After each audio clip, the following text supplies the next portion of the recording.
And we're on. Hello and welcome to the Rabbit Hole. I'm Graham Hughes and I'm joined, as always, by Rachel Harris. How you doing, Rach? You all right? Hey, I'm fine. Hello, everyone. Good to see you all again. Hey, Wednesday already. Hump night. Hump night. Let's enjoy Hump night together, where we jump down the rabbit hole and talk anything but politics. So please, anything but politics. Chris C is in the chat. We've got Pete's Music. We've got Diz and others.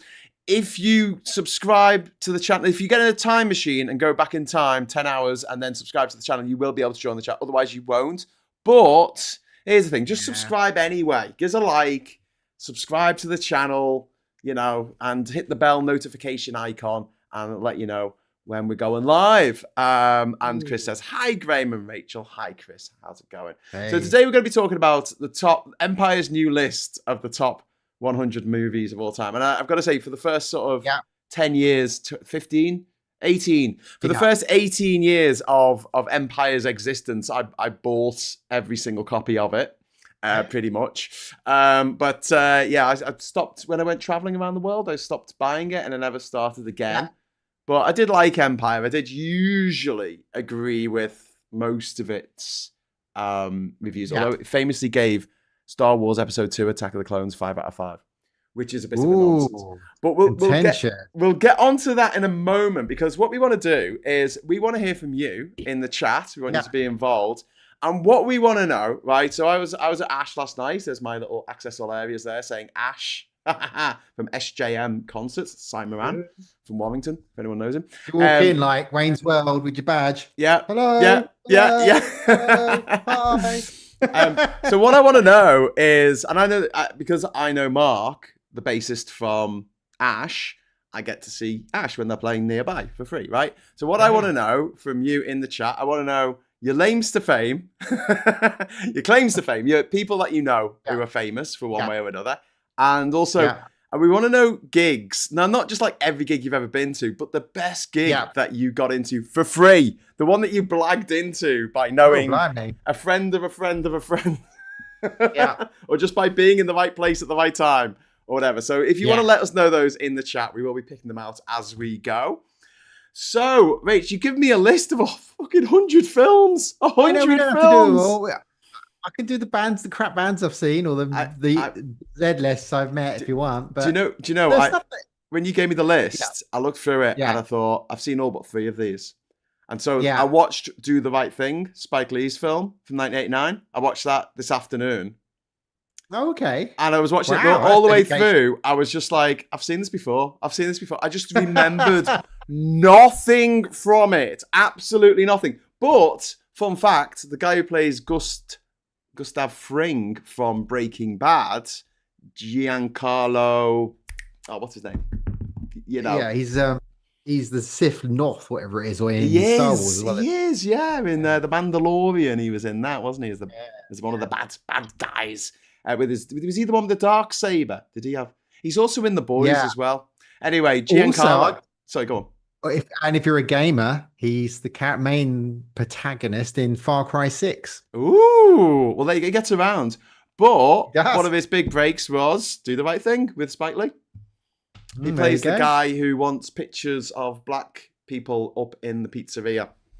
Yeah. And they're like, no, we just have famous Italians. Why would we have black people? It's like, because you're in a black neighborhood. And that's what all kicks off over that. Yeah. But I'm going to say something probably a little bit controversial here. I don't think it should be in top 100. Do the right thing. This is the thing. There's a lot of those films in this top 100. I mean, if people are interested, it's on the Empire Online. It came out yesterday. Yeah. I'm going to share it with everyone. Films. I mean, really, every film that's ever been made, I'm a little bit, really, come on. I mean, I'm not saying it was a bad film, but there is a scene where there's 2 characters and they're standing outside a door, and you just can't hear Spike say action because they're standing. The door is closed behind them, and at the top of stairs in front of a closed door, and then they start walking down and talking like as if you just. And I'm like, that's just bad editing. But it's I guess as a cultural artifact of its time, it is very, very much of its time. to do with race relations in New York City. Public Enemy's a big thing in it. The radio. Samuel L. Jackson's in it, as the radio DJ. I'm sorry, I might ruin your concentration. But should it be in the top 100? I don't know. Which sort of stuck out to you that you don't think should be in the top 100? Right, so there's every movie that's ever been made. So Empire's listed this top 100. Yeah. And, there are films in there that I mean, Inception, it's all right. Do you think it should be in the top 100? It's number 19. Should it be in the top 100? No, I don't think so. Ooh, controversial. I mean, and then they've got, I'm just going to go down a bit. I'll fight you over Paddington 2. I think that should definitely be in the top 100. I like them. I'm just trying to think. There Will Be Blood. I don't know. Ooh,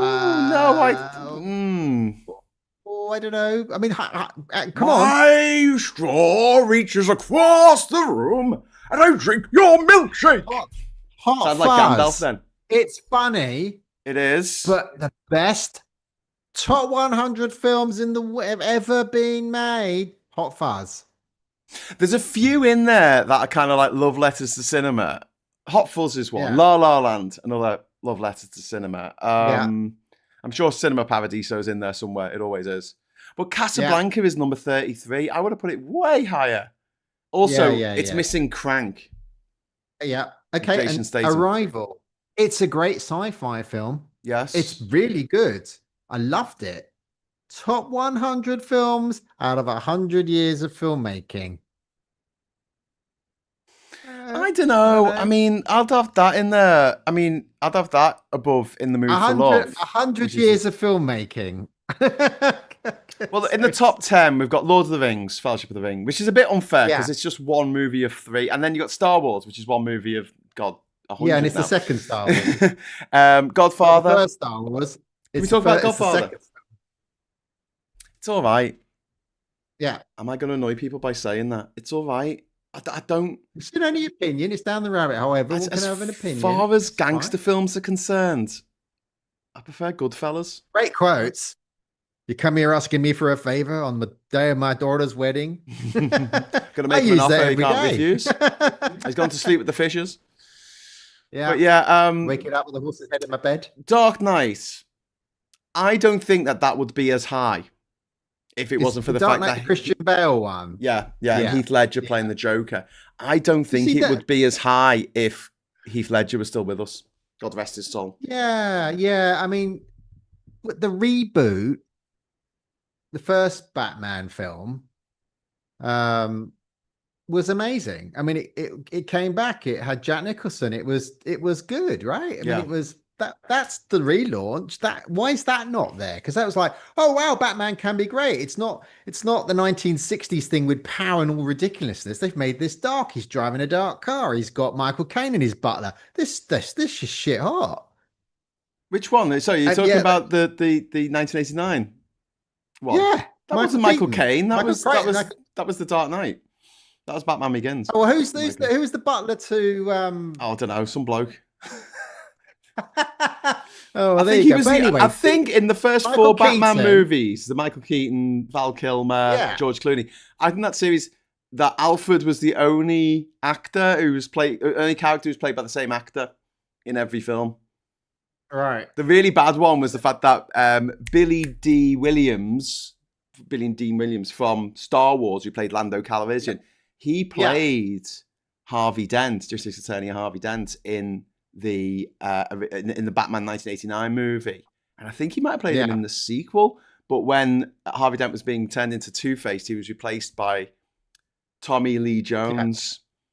Do you ever get these, like, the sad people on the internet who complain about when they racially swap a cartoon character and say, oh, you've made them, they were white in the comics and now they're played by a black person, and I'm really upset about that. Did anyone get really upset about the fact that Harvey Dent was replaced by a white actor?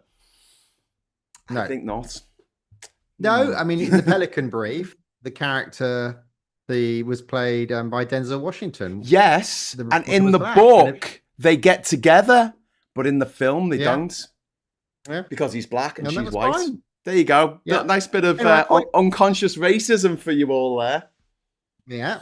But the point was that Batman with Michael Keaton is better because it was first. There's my argument. Okay. All right. Paula Thomas wants to know if Ice Cold and Alex is in it. No, it's not. And I'm going to give it to you, Paula. No. I think that should be.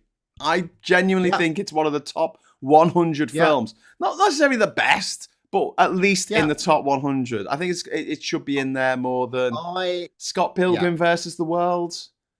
You've got The Longest Day. You've Saving Private Ryan. You've got The Battle of Britain, which was a bloody hard Saving Private Ryan's in here. Saving Private Ryan's got. Oh, right. 54, there you go. That's good. Battle of Britain. That Guy Hamilton nearly died making that film. Getting 100 Heinkels and a load of Spitfires in the air at the same time to shoot a scene was impossible. Got it all out. Every actor in the world was in it. Everybody loves it. Everyone quotes from it. Not there. Well, one of the things that I found when I look on the Internet Movie Database's list of 250 films, top 250, there's a lot of films in there that are like, they have a weighted thing, but if it's an art house movie, like a 70s movie from the Czech Republic or something, only about 5 people are going to vote for it, and they're all going to give it 10 out of 10. So there's certain movies that I think, I don't know if they should be as high as they are. I mean, Parasite, the South Korean movie that won the Best Picture Oscar in 2019, for 2019, I should say. That was a great movie. Don't get me wrong. I really enjoyed Parasite. I thought it was really good. I think it should be in the top 100, probably. You could go... Not but it's 18th.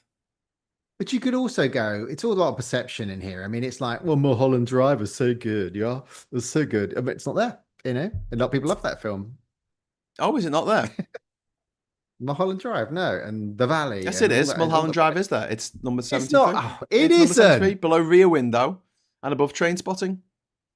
A Quiet Place. I don't think A Quiet Place should be in there. Mulholland Drive's there. I'm happy about that. Well done. Good. Really happy. Good. Well done, David Lynch. We could cut the original bit. Cut the original bit. Okay. We'll cut that. Pretend that didn't happen. Reservoir Dogs. Yes, I'll have that in the top 100. Yeah. Groundhog Day, definitely. Paddington 2, as I've said, yes. Amelie, definitely. Brokeback Mountain, I'll put that in my top 100. Donnie Darko, the original, not the director's cut, which is shit, but the original, yes. Scott Pilgrim vs. the World, no. Portrait of a Lady on Fire, no. Sorry, French film about lesbian relationship in the ye olde days. It's all right. I haven't seen it.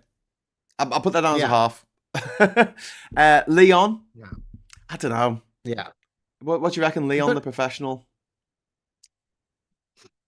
I don't know if it makes the top 100. I liked it.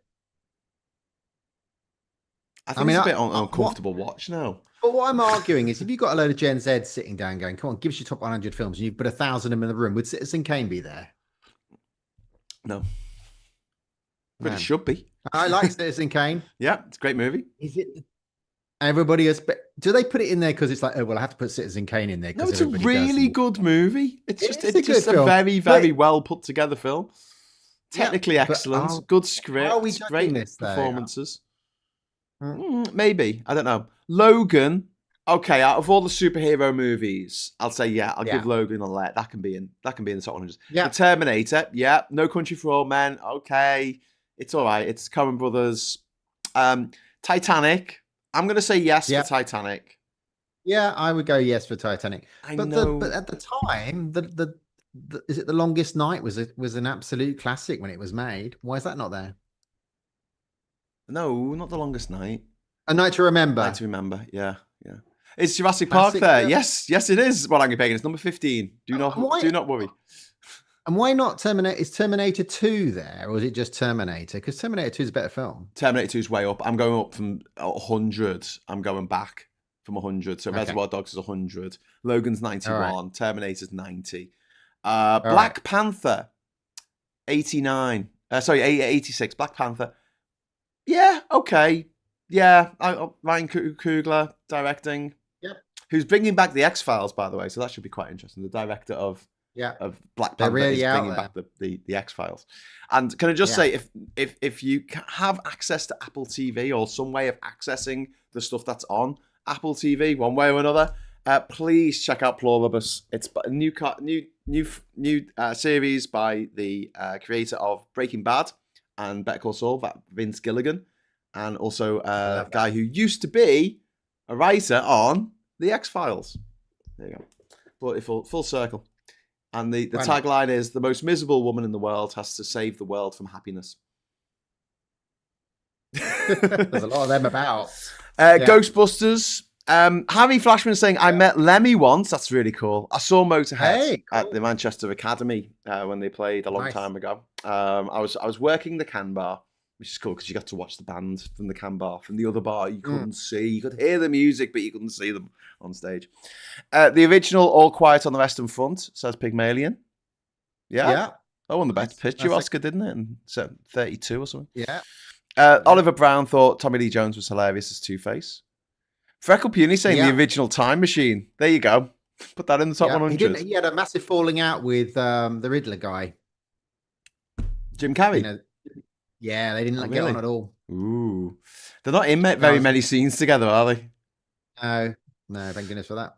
No, but they didn't get on. It's just because one was a method actor and one was like really going all over it, being themselves.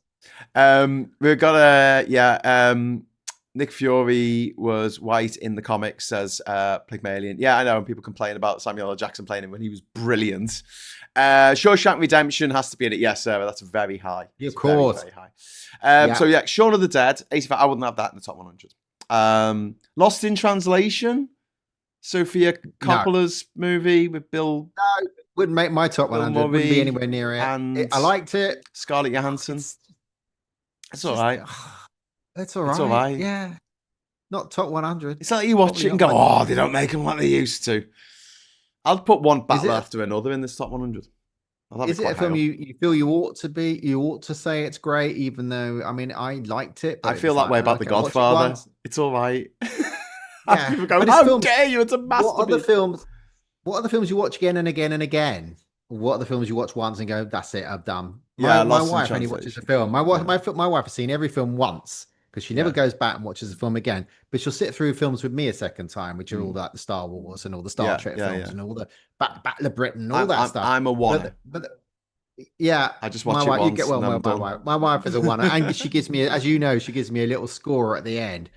So one of my favorite films, because I'm a Cold War engineer. Cold War's over. That's why I don't get much work. It's coming back though. Ice Station Zebra. Love that film. Yeah. Love that film.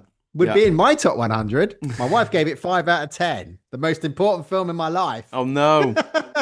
Well, I can't. Some movies that I really love, Kat started watching it, and then 15 minutes in, she's been like, "You've got to turn this off. It's too shit for me." And I've been just like, Anyway, I think she was. Back to the Future. Yeah, that's pretty high. Yeah. Zulu. I don't know. Would Zulu be in the top 100?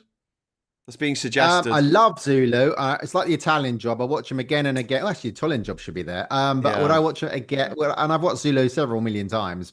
I don't know if I'd put it in my top 100. I might do. It might scrape in at number 100, but I'd have to see what I like it. In the Name of the Father is being suggested. The Spy Who Came In From the Cold is being suggested. Oh yeah, good film. Good the new All Quiet on the Western Front is brutal and worth watching. I do want to see that actually. The Fugitive is being suggested. Green Mile. I'm pretty sure the Green Mile's got to be in here somewhere. That is good. One. And also Harrison Ford and Tommy Lee Jones again didn't like each other. Really? Added to the on-screen tension. Yeah. Well, I mean, Sean Young really hated Harrison Ford on the set of Blade Runner, but then they came back to make Blade Runner 2049, which is also on the list. I watched why Sean Young's acting career ended, because she had the reputation for being difficult and she wasn't. But the thing that upset all the producers, according to this YouTube thing I watched yesterday, weirdly, is she stormed into a studio dressed as Catwoman because she wanted the Catwoman part in the Batman film that Michelle Pfeiffer got. And she went in dressed as Cat, and it kind of upset everybody. And that's not how you do it in Hollywood. What are you doing? And that kind of then gave her the reputation of being difficult, according to this YouTube thing. Yeah, I mean, there's a lot of women who've been screwed over literally by the studio system because they have objected to being objectified, and then they've been blacklisted. They're difficult to work with. She's great. She's in Wall Street. She has a cameo in Wall Street. She's brilliant. Yeah.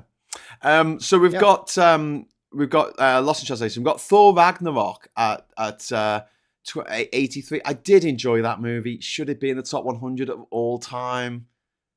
Yeah. I don't know. I don't know. It was all right. Yeah. If I want to watch a comedy, I'd probably watch Airplane again. Usual Suspects at 82. Okay, I'll give that. Psycho, definitely. I would put Psycho possibly in my top 10, to be honest with you, because I am a bit of a film nerd. And it was just so out there, and it spawned an entire genre of slasher movies that would not exist if they'd not been for. Yeah. Psycho. Then at 80, it just says L, but it's short for LA Confidential, if you follow the link. Yeah. Yeah, definitely into my top 100. E.T. Yep.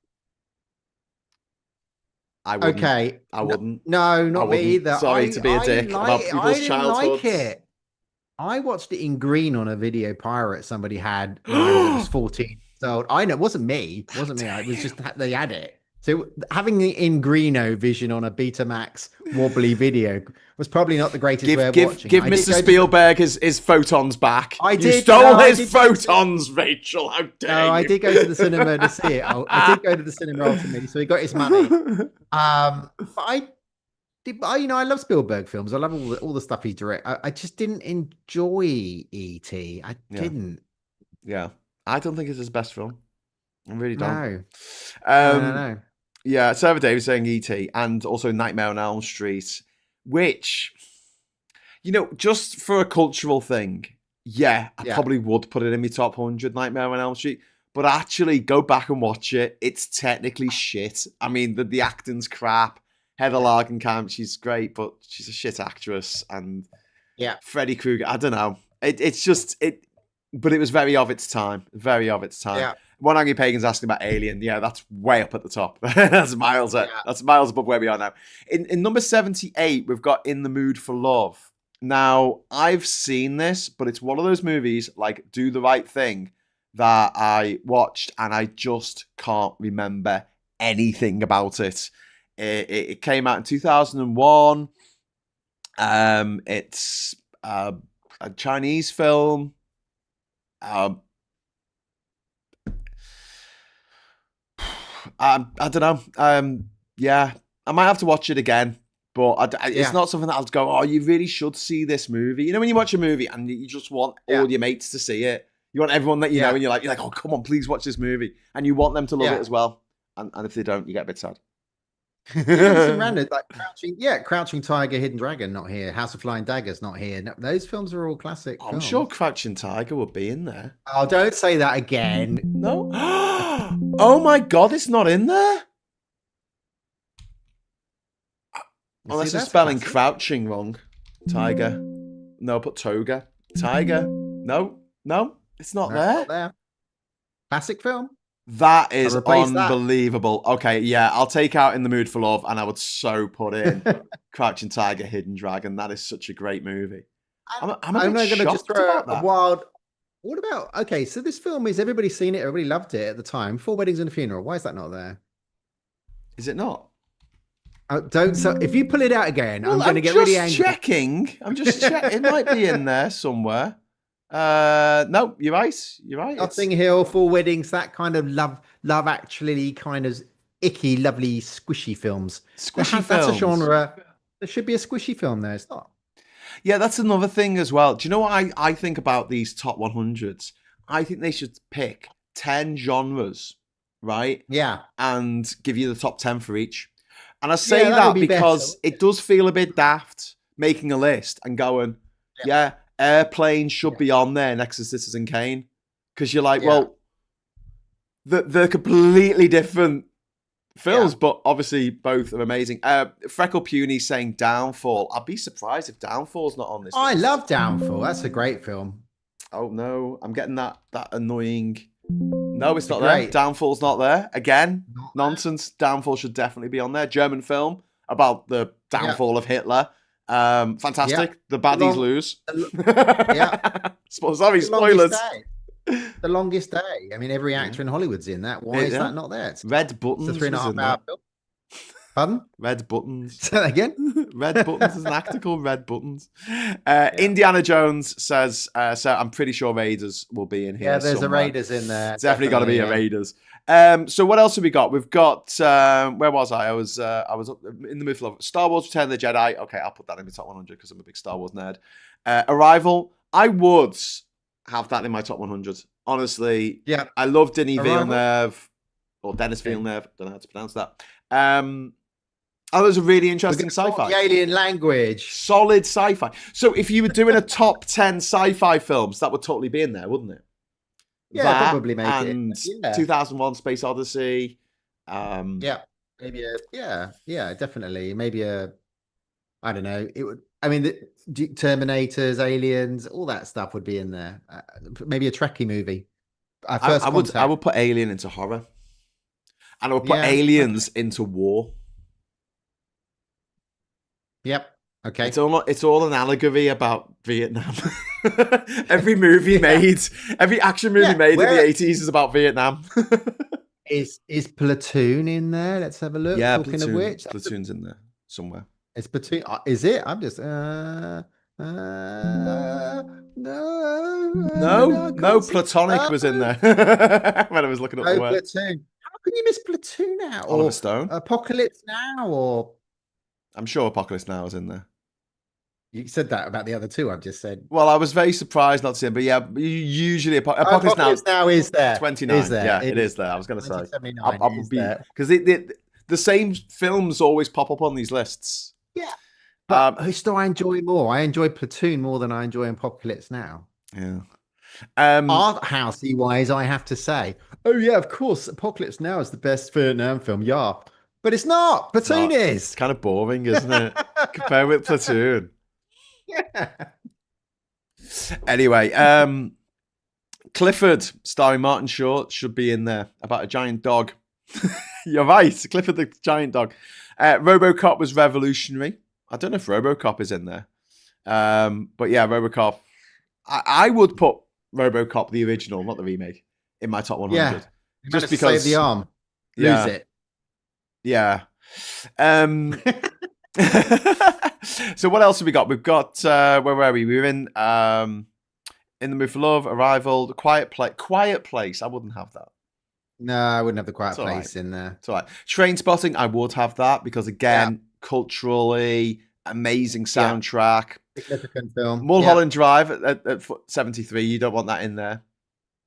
No, but it is like if you're going for all this art house, you would have it there. I like the film. You'd have it in your top 10 art house films, wouldn't you? Or weird. What would you call it? Weird films? Film noir? Maybe a film noir. Maybe you put that. My top 10 film noir. Number 1, Double Indemnity with Fred McMurray, Edward G. Robinson, fucking Barbara Stanwyck. Oh, so good.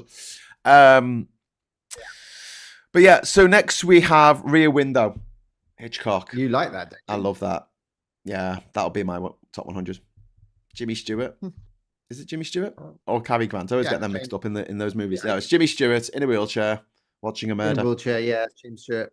Up at number 71. Yeah, definitely have that in my top 100. Yeah, I would. First 3D film I ever saw. In fact, I think probably my top 10 animated movies of all time would nearly all be Pixar movies. Yeah. With Coco number 1, because, oh my God, that makes me cry. Oh my God, that movie. Just stop making me cry, Pixar. Talking of animations, Spider-Man Into the Spider-Verse in 2018. I would also have that in my top 100. Sorry, I know it's a cartoon. But again, if you had a category for animation, I think the first Spider-Man with guy from the Lord of the Rings. Oh, you mean not Elijah Wood? You mean Tobey Maguire, who's kind of into... Wasn't he the first one? No, he's kind of interchangeable with Tobey Maguire. He's one of those, when you have two actors and they're kind of interchangeable. And you think, no, don't say that. And then you realise that they are actually interchangeable. They could be in the same role, doing the same movie. Yeah. It's like the other guy, the Scott Pilgrim guy and the guy from the network. Yes. Michael Cena and who's that? Yeah. They're just interchangeable. Hazelberg, Chrisselberg, Iceberg, Lettuceberg. Jesse Eisenberg Is that it? There you go. Something like that. At number 69, I'm going to say this shouldn't be in there. Inglourious Bastards. It is not my favorite Tarantino movie. Do you know what I don't like about it? It's got some great scenes, and Tarantino, he can set up a scene really well, and you're really drawn in. But why am I rooting for the Nazi? Why was the only relatable, likable character in that movie the Nazi, played by Christoph Waltz? Like, why was it written that way? I didn't give a shit about any of the bastards. When any of them died, I was just like, whatever. I don't know who they are. Guy Ritchie film is better, I think. The one, it's Ungentlemanly Warfare. I fucking love that. Was that about the start of like the SAS or something? Or it's so. Have you seen it? It's no, so I haven't. funny. I haven't. Is it like the Ministry of Ungentlemanly Warfare or something? It's got some mad title. Just so you'll love it. It's so bad and so funny, and it's hilarious, and you care about them, and you don't like the Nazis. It's good. Really good. We're getting ahead of ourselves because Akira Davis saying Seven Samurai. That's just about to come up, so don't you worry. Akira Kurosawa is going to get a word in. If there's no Studio Ghibli in the list, there is definitely Studio Ghibli. The Getaway. Is that the original one with Faye Dunaway, or is that the remake with... Oh, yeah. The original was Steve McQueen and Faye Dunaway, The Getaway. And then they remade it. The Getaway. Isn't that the... Thomas Crown Affair? No, that was. Well, you're thinking of Faye Dunaway and were they in the Thomas Crown Affair as well, which was remade with Pierce Brosnan? Okay, I might be getting that mixed up. Windmills of the Mind. No, I'm sure the Getaway. I'm sure there was a 1950s or 60s Getaway, and then it got remade. Watership Down, says One Angry Pagan. Oh God, make everyone depressed. Ernie Burns is suggesting Brazil, and I would definitely have Brazil in my top 100. Yeah, absolutely. Coco is fantastic, says Diz. It absolutely is. Ernie Burns says It's a Wonderful Life. I would definitely have that, and that's definitely going to come up. That's in here. That's in here.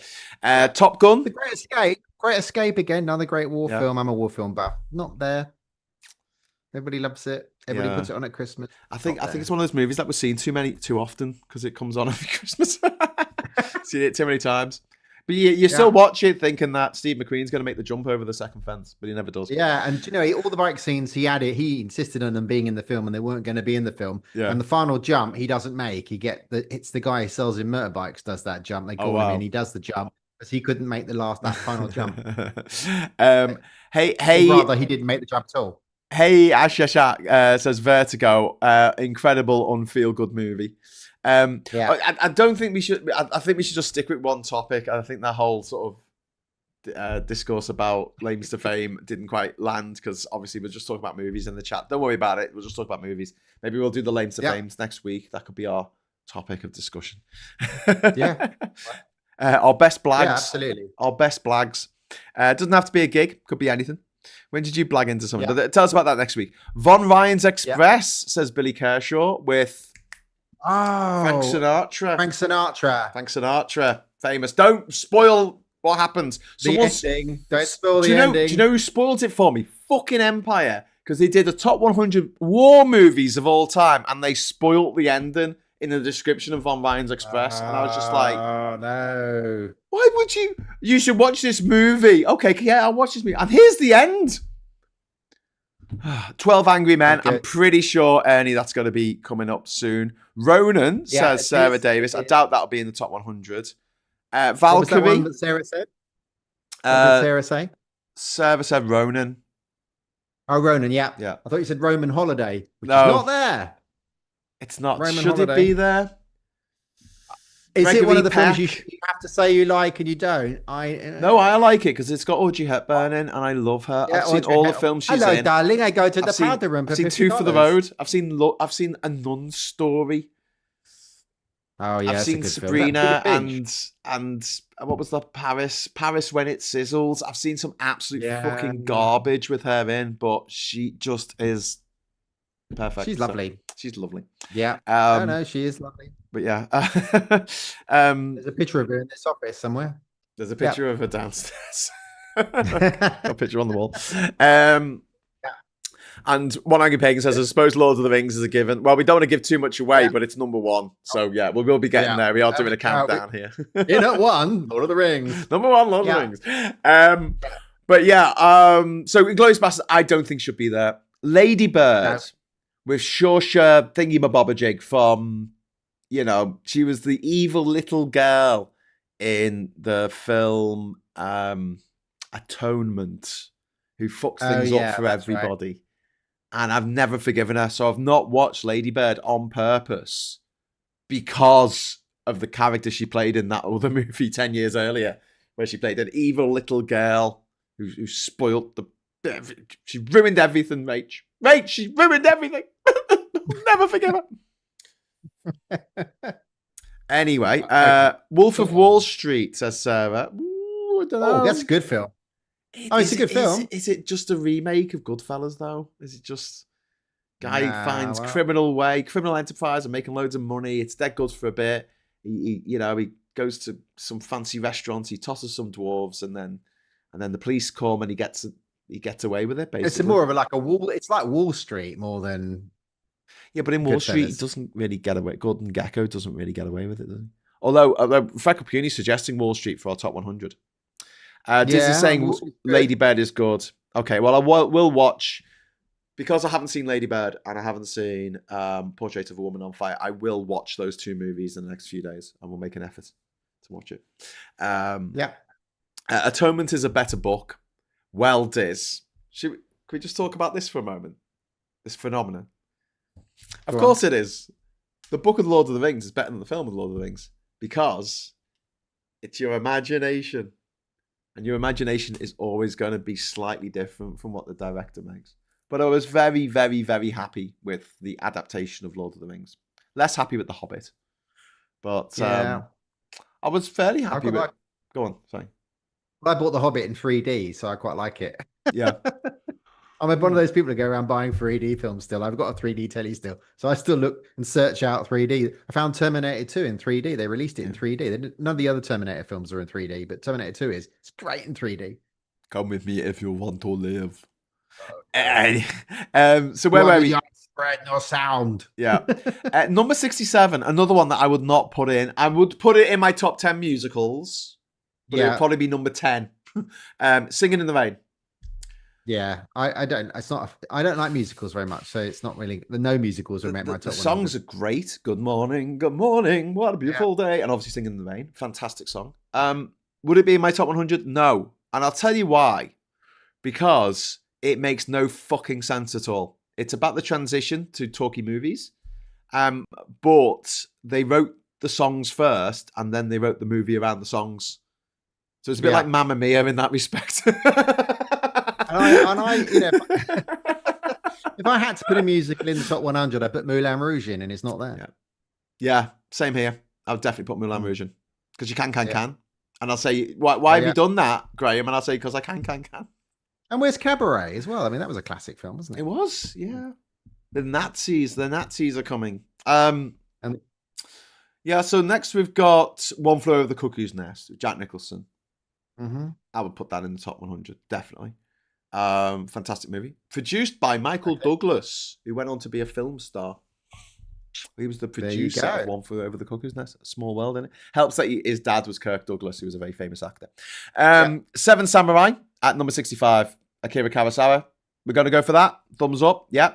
All good. We will allow that. La La Land. Again, wouldn't be in my top 100. No way. Yeah, because it won the Oscar. It didn't win the Oscar. Moonlight won the Oscar. Moonlight's on this list, actually. It's a few positions ahead of it. 2017's Get Out is at number 63. I would agree with that. I'll put that in my top 100. Yeah, I've not seen that one, weirdly. Although, is Being John Malkovich on this list? I don't think so.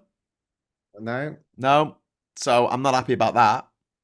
I thought I saw Get Out as a bit of a spiritual successor to Being John Malkovich because they both got Catherine Keener in it, and it involves taking over other people's brains. Yeah. Spiritual spiritual sequel. Lawrence of Arabia, 62. Yay. Peter O'Toole. Don't. Alec Guinness. My mum used to go drinking with Peter O'Toole. Small showbiz story for you. Plenty of O'Toole. She was in James Bond, wasn't she? She was from. Well, my mum's Irish. My mum was Irish, so from Limerick, and that's where they used to all knock around. Richard Harris, Peter O'Toole, London Irish set in the 1950s. Yeah. But I love it. I love Lawrence Arabia. You are a small people, and I love all that. I loved it. It is an engrossing film. It looks beautiful. David Lean, what a director. There's a 4K version out on Amazon. It's great of all time. It's great. Except the Alec Guinness. Brown face. That's not cool. Not anymore. Playing Faisal. He plays Faisal, doesn't King Faisal? He does. Yeah. But it is a good film. I love the way Alec Guinness sounds the same in every movie he's in. No matter what. Dr. Zhivago not there. It's a sort of classic along with that Dr. Zhivago. Yeah, there's another David Lean film. Brief Encounter. Another fantastic film. Maybe we should have a top 10 David Lean films, and that should be a separate category. Another category. Pan's Labyrinth at number 61. Sorry, I would have that in. Definitely. Hot Fuzz. No, I wouldn't have that. No, Moonlight, and I don't want to sound homophobic here. I wouldn't have that in there. It's okay. I enjoyed it. I think it's a good movie. Wouldn't be in my top 100. It's not something I want to grab people and say, you must see this movie. Above that is Guardians of the Galaxy, which, I honestly, I will put that in my top 100. The opening is really good. It's a lot of fun. Yeah, it is, yeah. Blade Runner, not the original, but Blade Runner 2049, Denis Villeneuve, 2017. Yes, it's a grower. I really enjoyed it. Yeah. Although it's a bit loud at the cinema. Social Network 2010. No. I love David Fincher. I love Seven.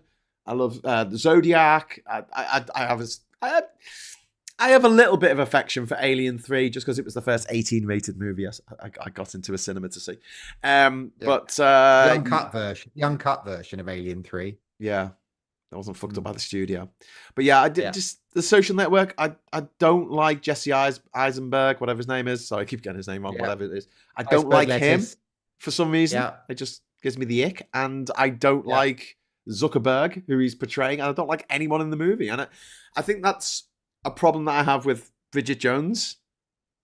There's only one person in Bridget Jones movies that I like, and that's Hugh Grant's character, and he's a twat. But he's the only relatable character. Everyone else is just so horrible. Like, all of her friends are so horrible to her.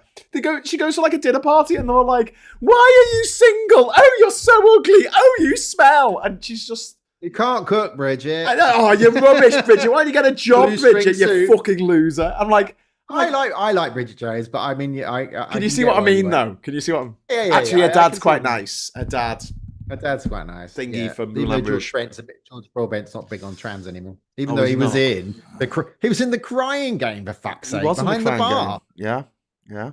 And there he is. Didn't get trans people at all. Forrest Whitaker. Was Forrest Whitaker in the Crying Game? He was. It was the guy that was kidnapped by the IRA I just remember Forrest Whitaker in a black background, wearing cricket whites for some reason and bowling a cricket ball. That's right. Yeah. He tells the story of the frog and the scorpion. Yeah. Which is alluded to in Drive, which might be on this list. We will all die. I can't help it. He's talking about the IRA. Yeah. You're going to kill me because it's in your nature. Yeah. Yeah. The Blues Brothers is being put forward by Pete's Music. I would absolutely have that, possibly joint number one of musicals of all time. It is a fantastic musical, but as a movie, it's a bit shit. But who cares? As a musical, it's fucking amazing, and it's one of those rewatchable movies. Definitely, Wizard of Oz, says Early Beds. I think that's going to be in here somewhere. It must be, but we're going to have to speed up because we've only got about 20 minutes left. 7:15 hard stop for chips. Okay, 7:15. So we've got Taxi Driver. You're talking to me at number 76 again. Yeah. I can see why it's in there. Wouldn't be in my top 100. Wouldn't be in my top 100. It's all right. It's just horrible people being horrible, really. Not a fun watch. Saving Private Ryan, at 54. Yeah, definitely. I'd put that in. Yeah, because the opening scene is unbelievably the best, probably one of the best bits of war cinematography and reenactment of the fear. And one of the things that I can't say I like it because it sounds a bit fucked up, but the fact that people get shot and then they don't just die instantly, they start dying.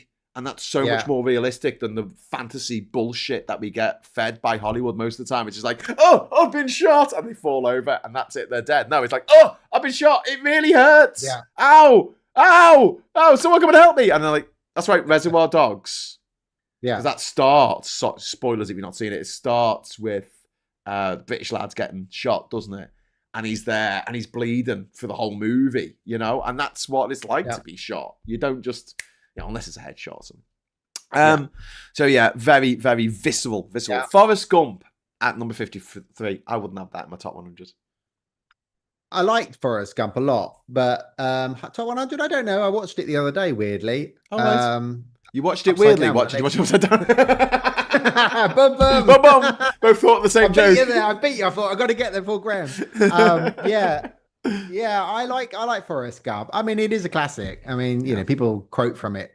People quote from it, then it's a good film. But Point Break wouldn't be in my top 100. Point Break's at 52, wouldn't be in my top 100. Good film, I enjoy it. Whiplash, 51. I think that would be in my top 100.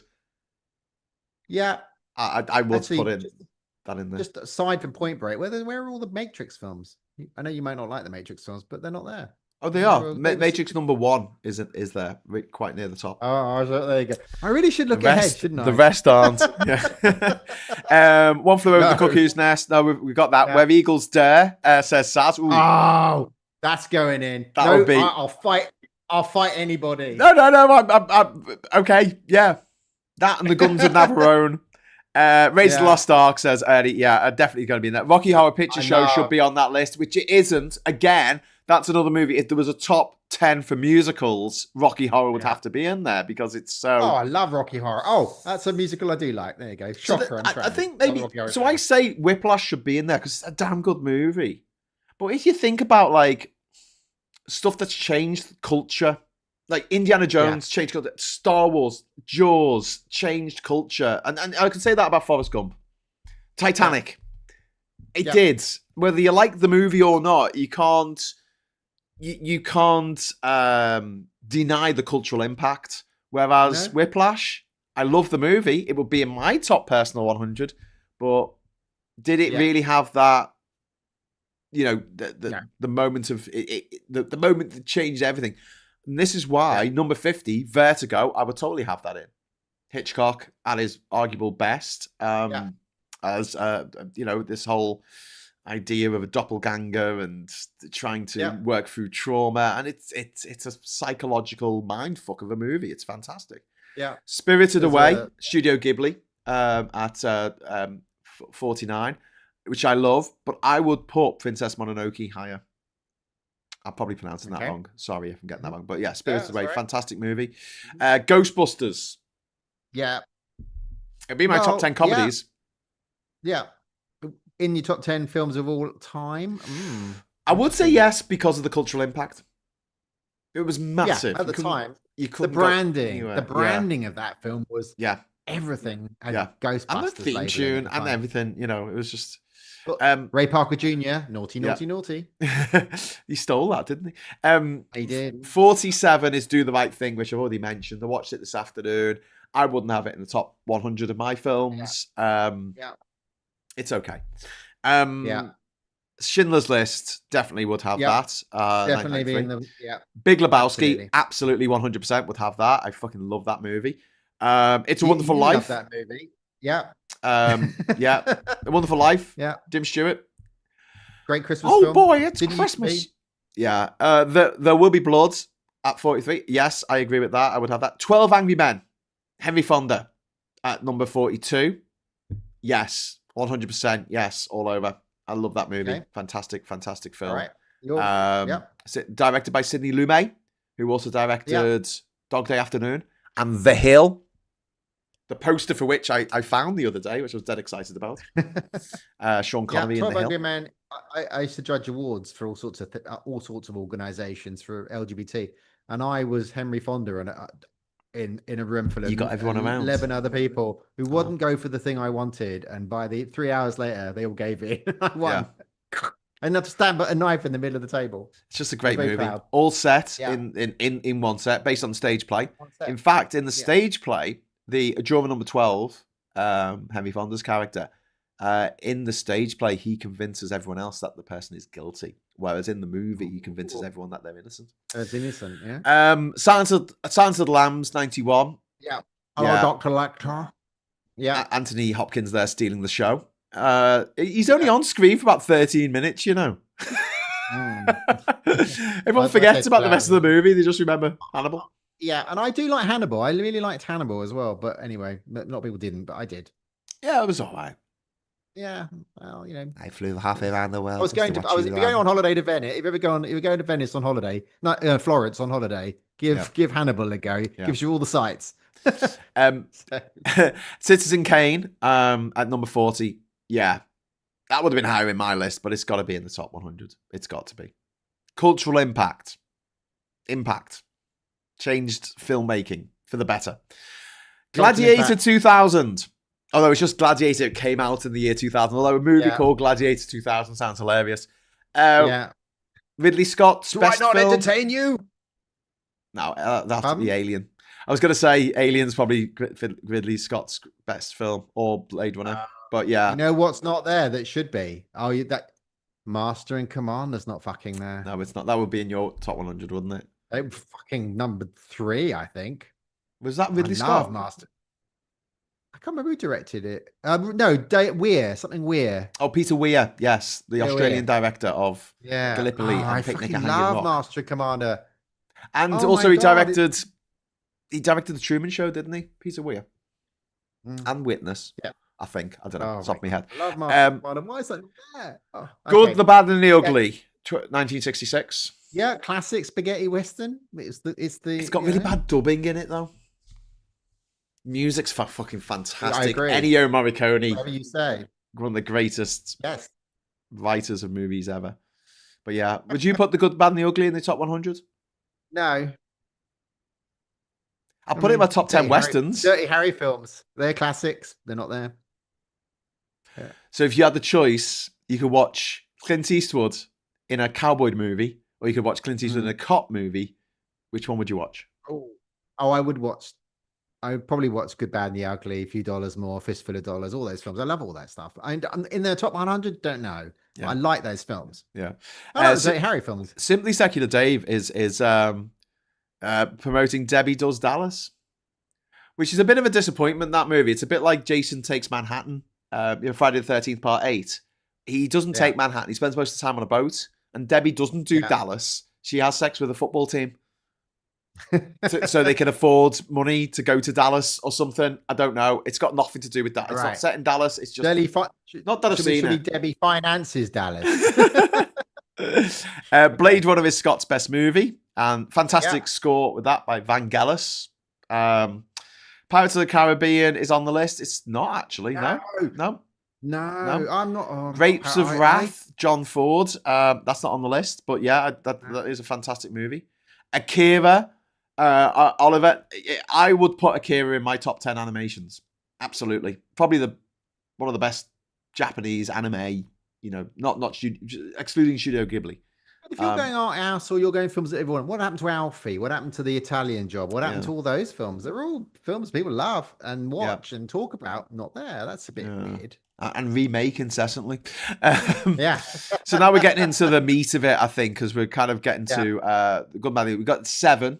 David Fincher, 1995, with Morgan Freeman, Brad Pitt, and Kevin Spacey, unfortunately.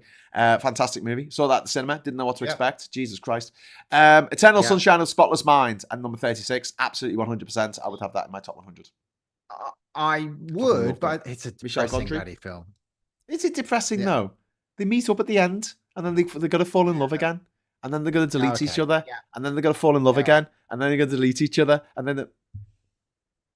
A little bit of hope. I mean, come on, there's more hope at the end of that than at the end of Being John Malkovich, where he's stuck in the little girl and he's saying, "Look away, look away." And he's like trapped. What's the one with all the drug taking? What's the one with the film with all the drug taking? That's Requiem for a Dream. Yeah. Oh no! Jesus Christ! Yeah, have like a triple bill: Requiem for a Dream, Atonement, Grave of the Fireflies, Studio Ghibli film, and then I don't know, finishing up with a Schindler's List chaser. It's like I can't. Cheer you right up. I don't want to live anymore. Cheer you right up, Jesus. What else are we getting? Doctor No is suggested by Freckle Puny. I don't think there's any Bond films in here. No Bond films. No Bond films. Usual Suspects is in there. Yeah, we've said that one. Rollerball, that's being suggested. Stand By Me is being suggested by Sarah, another great Stephen King adaptation, along with Green Mile and Shawshank. Mad Max 2, Ernie Burns is suggesting, well, Mad Max 2 is not on the list, but there is a Mad Max. I'll come to that in a moment. Mad Max 1. We've got, no, it's not Mad Max. It's another one. It's another one. The Shining at 35. How do you feel about The Shining? Stanley Kubrick's. Okay, I'm going to tell you something. It's like The Exorcist. I've never seen The Shining. Okay, fair enough. Apparently Stephen King, who wrote the book, absolutely hated this adaptation by Stanley Kubrick. A lot of horror aficionados swear by it, say it's one of the greatest horror films of all time.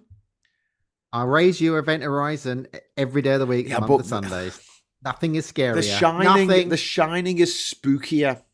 I think there's a difference between being scary and being spooky, and there's something uncanny valley about the Shining movie, the Stanley Kubrick one, and it's got a lot of set pieces in it. You know, these scenes that really stick in your imagination, and also cultural impact, the impact on other movies, and you know the way that we made films after that.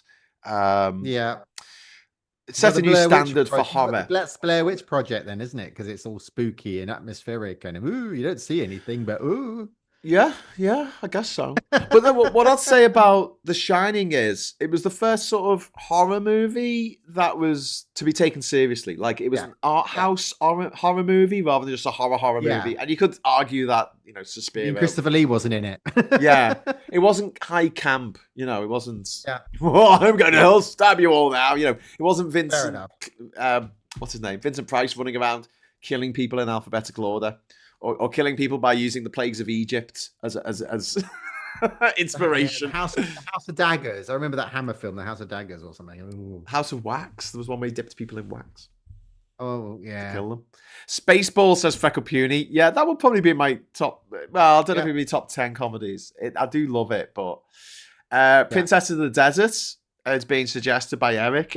Priscilla, Queen of the Desert, maybe. Classic. That would be film. That would be my top. Remaking it. Yeah, no, there's a sequel. There's a sequel coming out. Yeah, a sequel. And Terence Stamp filmed all of his scenes before he finished. Have you seen Royal Space Force, Graham? It's an anime. No, I haven't. I'll try and check that out. Django Unchained, said Sarah Davis. You know, I felt the same way about Django Unchained that I felt about Inglourious Basterds. Glorious Bastards. There was lots of fantastic set pieces in it. There were bits of it that were just really well done and, you know, very tense scenes. But I don't know if it just worked as a movie. I really don't. I didn't. Again, I cared about Christoph Waltz's character. I didn't really give a shit about Jamie Foxx running around being Django. I was like, well, he's got nothing to him. You know, just things sort of seem to happen to him. I think Training Day is one of the best crime thrillers. Theatre of Blood, Vincent Price's very best. That's the one. Theatre of Blood. The daggers. Oh. American Werewolf in London, says Freckle Puny. Oh. Classic. Jenny Agutter. Oh, back to Logan's Run again, aren't we? Yeah. Well, she gets in the shower in... look, this is formative experience of little teenage Graham watching these movies that want far too late on Channel 4. I thought she got naked in Logan's Run. Maybe I'm wrong. She does, yeah. And then she runs around without a bra on for the rest of it. Yeah. It's great. Stalingrad, 1993 German film, brutal in realism. Also, it's Troll and Net. Das Boot as well. I'll probably have Das Boot in my top 100. Oh my god, that is a brutal film. That film can be 6 hours long if you get the specialist version. Wolfgang Peterson, wasn't it, the director of that?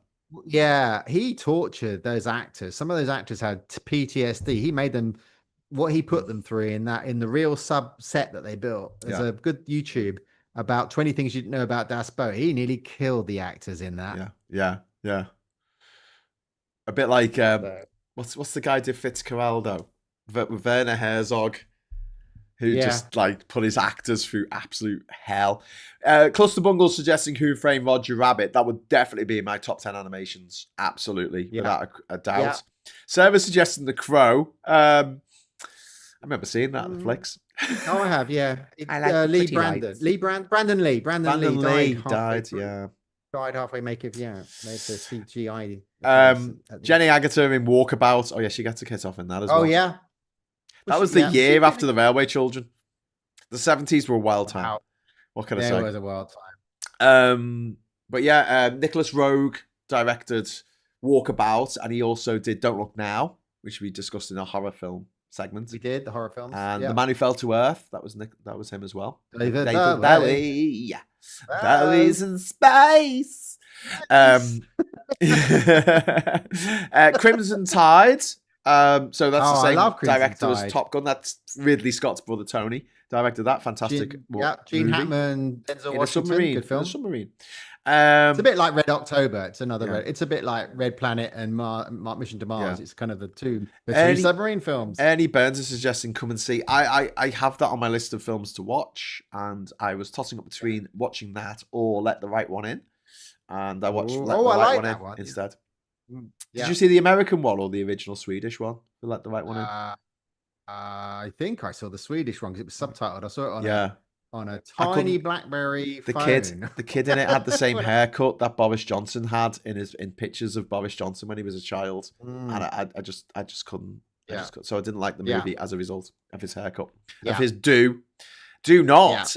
So where was I? Shining. So 34. We've got 10 minutes. We've got 10 minutes. Lord of the Rings 2. 33, Casablanca, definitely in my top 100, probably in my top 10. I love that movie. The Thing, 32, yes, I would have that. Interstellar, I would have that. You wouldn't have that. Would you have that? Would you have Interstellar? I would. I like Interstellar. Christopher Nolan? I like it a lot. Yeah, it's a good film.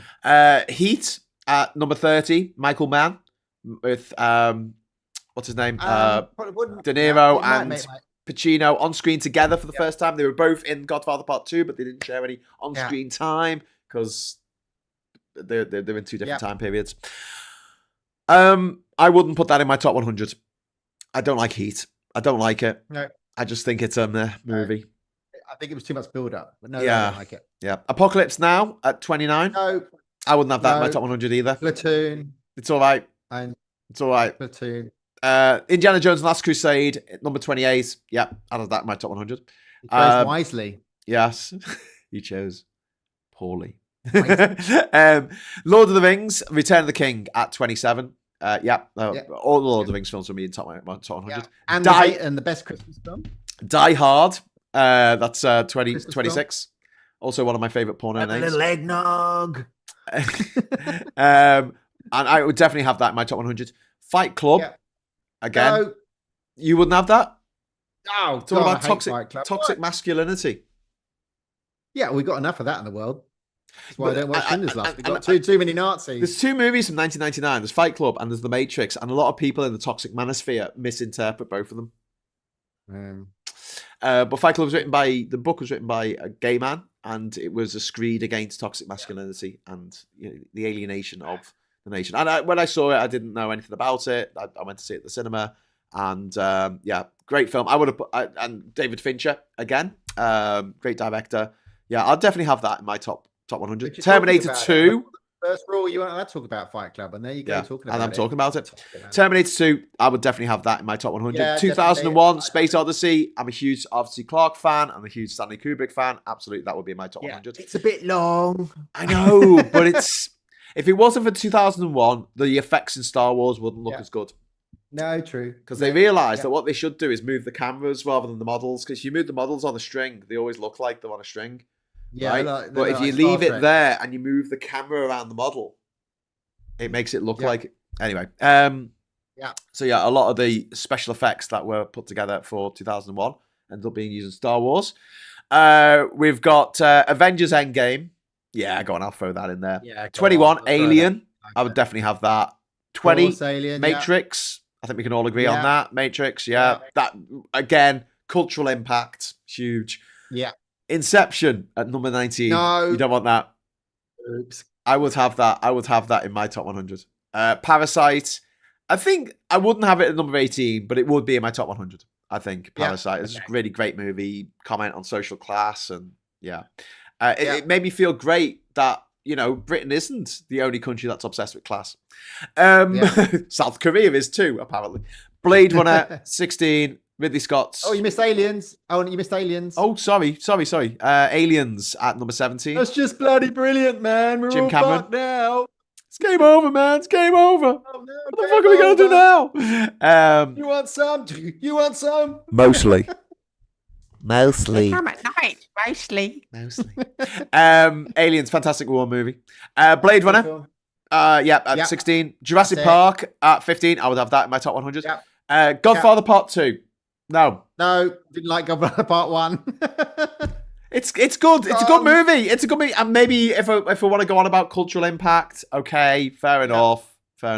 Number 13. I think that everyone watching this could agree with this. Back to the Future. You built a time machine out of a DeLorean? Yeah, of course. And it wasn't based on existing IP. It wasn't based on a book. It wasn't. Do you know who was going to play Marty McFly and shot loads of scenes for almost half the film? Eric Stoltz. Yeah. Unbelievable. I did not know that. Yeah. Wow. Well, you know that it all kicked off with Crispin Glover because he didn't want to be in the sequel. He pissed everyone off on set. Oh, yeah. He didn't want him to be in the sequel. He sued them. Yes. Because they took a mask. They took a mask from his face when they made the first one. And then they had an actor put his face on it. Yeah. This is before AI was fucking things up. We've got 5 minutes left. So we are now. I saw that yesterday, that whole bit. Yeah. Down to the top 12, the Dirty Dozen. Yeah. Mad Max Fury Road. Yes, absolutely. I would have Furiosa in there as well. But yeah, Mad Max Fury Road. I probably have Mad Max 2 in there as well. But yeah, I totally agree with that. Star Wars at 11. Yeah, can't. Yeah.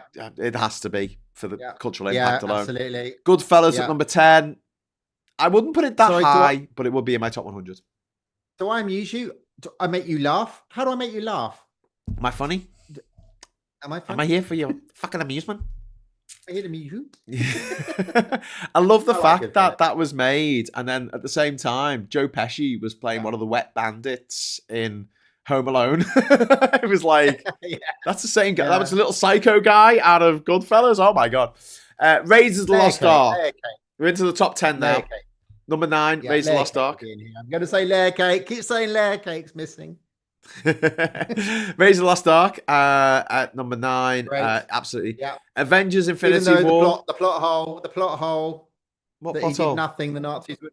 Oh, if he'd done nothing, the Nazis would have died anyway. Yeah.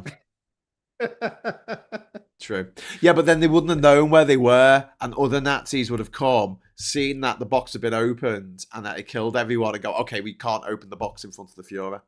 So, but then they wouldn't have found it, would they? They would have been digging in the desert for the whole of the war because they might have found it. They would have found it eventually. They're digging in the wrong place. Anyway, they're digging in the wrong place, Indy. Raiders again, movie not based on anything else, completely new concept. I mean, obviously, it was a little bit based on the whole, serials of the 1930s and stuff. That's what Star Wars, but original idea, not based on a book, not based on a true story, not a sequel, not a remake. Brilliant. Avengers in Infinity War at 8. Give it that, yeah. Is that okay? Yeah, okay. I wouldn't put it. I wouldn't put it in number 8, but it will be in my top 100. Pulp Fiction. Yeah, it would be. It's Quentin Tarantino's best, absolute best. Jaws at number 6. Stoltz in it. Yes, it does. Jaws at number 6. I would have Jaws in my top 100, but I wouldn't have it in my top 10. Yeah, it's fine. The only Jaws one. It's all about capitalism. It's a film about capitalism, and I loved it. Keep the beach open. Okay, so keep the beach open. Shawshank Redemption at number 5, which is often number 1 on these kind of lists. That would be in my top 100. That would probably be in my top 10. It would probably be in my top 5. Dark Knight. The Dark Knight at number 4. Wrong one. It would be in my top 100, but it wouldn't be number 4. Number 3, I think we're both going to groan about this. The Godfather, of course. No. I'll swap that out for Casablanca or Citizen Kane all day long. Number 2. Number 2, Star Wars, Empire Strikes Back. Yeah, everyone goes, again, is it because it's truly the best one? Because I have to like it because everybody says it's better than Star Wars and number 3. But so I'm going to go, Star Wars. Or is it really higher than Star Wars because it's so dark? What? Well, I mean, it does a really good job of expanding the universe of Star Wars. Right. It's not a typical, lots of sequels are basically remakes of the first one. And this didn't. They took it in a whole new direction. And when we did sequels, we did say it was better than Star Wars when we did our sequels episode of Rabbit Hole. Number one. So and again, Star Wars it's not based on, although it is a sequel. So yeah, kind of. Godfather obviously based on a book. Dark Knight based on Batman. Shawshank Redemption based on a short story by Stephen King. Jaws based on a book by Peter Brenchley. Peter. Who wrote Jaws? Oh God. That's going to be in my movie. Peter Brenchley, something like that. I'm going to have to type it in. Sorry, I know it's 15:15 and we're supposed to have a hard finish. All right, no, I'm all right. Emergency Google. Emergency Jaws. Peter Brenchley. Is that what I said? Can someone check the tape? Is that what I said? Nearly. I was kind of butchering that a little bit, wasn't I? Anyway. Well, it's like Jesse Iceberg Lettuce. Pulp Fiction, original. Avengers, based on the comic book. Raiders, original. Goodfellas, based on a true story. Star Wars, original. And Mad Max, sequel, but original idea. Yeah. There's a few films in the top 10 there that are actual original films, which I quite like. But number 1, Lord of the Rings, Fellowship of the Rings. This really is a fellowship. Except the casual transphobia from Ian McKellen. You shall not pass. That's very hurtful. Thank you. I think I do. Lord of the Rings. I mean, it changed the way we made movies. It changed the way we released movies. It was released at the perfect time of the height of the DVD craze. So we got directors' commentaries, we got actors' commentaries, we got the studio set designers' commentaries, we got the grip comedy, the grip, the key grip, the best boy, the dolly grip, everyone got to make a commentary. It was fucking fantastic. Absolutely fantastic. Yes. And it was made by a bunch of enthusiasts who really love movies and really love Lord of the Rings. And you can see I remember buying the films there was a brown, blue, and a green version, like 2 discs in the the extended. This is before Blu-ray when they first came out. I had the box. In fact, I've just given those away because I've now gone. I went away and bought them. I went and bought the whole Lord of the Rings in 4K. Okay, cool. And it's nice in 4K. It's okay. It's in 4K. The only, as I say, it's not in 3D like The Hobbit, but what I do like is the what we were talking about last week, which was the Riders of Rohan ride around, and there's about 8 of them. Yeah, it's like. That's the only plot. It's like that. As I said to you, it's like there's the hall, the church, and 6 houses on that rock. That's the Riders of Rohan. But in battle, there's bloody millions of them. I know, but you can just see the love and care and attention that is just put into every single frame of that movie. And it was made by a bunch of enthusiasts, a lot of whom had never really worked in film before. Yeah. And they just wanted to be involved. They employed half the fucking population of New Zealand. Yeah, New Zealand. Yeah, and in some ways, it is not just a love letter to Tolkien and the incredible fantasy world that he created, but also a love letter to New Zealand as well. It makes people want to go to New Zealand. And the tourism really boosted the old tourism down there, didn't it? Everybody goes on the Lord of the Rings tour. Yes, I've been on it. I've been to Hobbiton. Fucking great, of course. But yes, I would definitely have it in my top 100. Whether I would have it as my number one film, I don't know. And do you know why? It's like when people ask me what my favourite country is, or what my favourite food is, or my favourite fucking colour, or my favourite band. I don't know. It changes. Each day is something different. It doesn't matter though. It's desert island. Somebody says to you, you've got to take one film to a desert island. It's going to be the one you watch the most. What's the film you watch the most? I used to say in the old days when I was young, they go, what film would you take to a desert island? What one? And I used to say Armageddon. Everyone used to laugh their head off at me. Go, that's a terrible film. No, it's sci-fi. It's action. It's got stars in it. It's got a love story in it. There's a plot. It's got all sorts of stuff. It's the end of the world. Armageddon out of here. But you've got one film, so you need a bit of everything. And Armageddon had it all in it. And I used to say that rather clearly with Armageddon, of course, But now, of course, it's probably you take the film you watch the most often. But if you're going to take one film, I think it would be disappointing to just take Lord of the Rings because it's one part of a trilogy. Yeah, so you couldn't take that. So what's the film you've seen the most? You have to go and look at your word count, your count, your film count or whatever. But what would be the film you'd seen the most? What's the one you've seen the most often? Probably Star Wars. That's the one you take to the desert island. Well, I would probably take Shawshank. Yeah. Because of the way it makes me feel when I watch it. Yeah. Like the end, it's just so satisfying. It is like solving a really difficult riddle and just not referring to the internet, just working it out yourself. It's just satisfying. Whereas Star Wars doesn't have a satisfying ending because Darth Vader gets away. There's more of adventures to be had. Empire is definitely not satisfying because Han's been kidnapped and frozen in carbonite. No. So I think that it's a complete film. You watch it, you go, they don't make them like they used to. Shawshank's a good one. I might take that. I mean, it's a feel good film. Yeah. Jesse Eisenberg's Graham's best mate says, flipping heck. Graham, is there anywhere you haven't been? Cornwall. I've never been to Cornwall. Peter Jackson was given a Golden Globe for Lord of the Rings, and the Globe didn't have New Zealand on it. That's a running joke on Terrible Maps. If you follow Terrible Maps on Facebook, they always leave New Zealand off as a piss take. That's so bad. And Pete's Music says number one is Das Boot, not up for discussion. I do like a bit of Das Boot. I do like a bit of Das Boot. Das Boot will be in my. But it doesn't leave you very happy at the end because you can't. No, it leaves me devastated. It's like the end of the Chinatown or Atonement. It's like the last episode in Blake 7. Can we not watch this one? It's very sad. Anyway, I've got to go because I can hear my beloveds making noises in the kitchen and I need to go and attend. I've got fish and chips tonight. Attend to the dinner that's probably halfway through being cooked. But yes, Graham, have you been to Barry Island? I don't think so. Where's Barry? Is that Essex? It's off Wales. Is it off Wales? What's the one off Essex? Don't they have an island as well? Canvey Island. Coney Island. I probably if it's in Wales, then I probably have been there, but as a child, and I don't remember.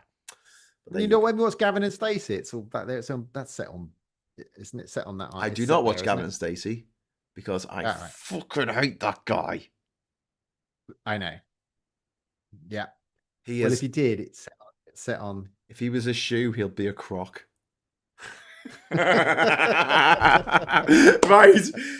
Big thanks to everyone for watching. Big thanks to Rachel for coming on tonight and talking about movies. We do like to talk about movies. Talking about anything but politics. Anything but politics. I will be back at 9:00 tomorrow morning to talk politics about what's going on in the world. So please join me for that. And Rach, are you around on Friday night for the Friday Night Social by any chance? I might be, but it might be late. Okay. Again, I might join late if I get back in time. I'm going out for a takeaway with somebody, but when I get back, that sounds good. That sounds good.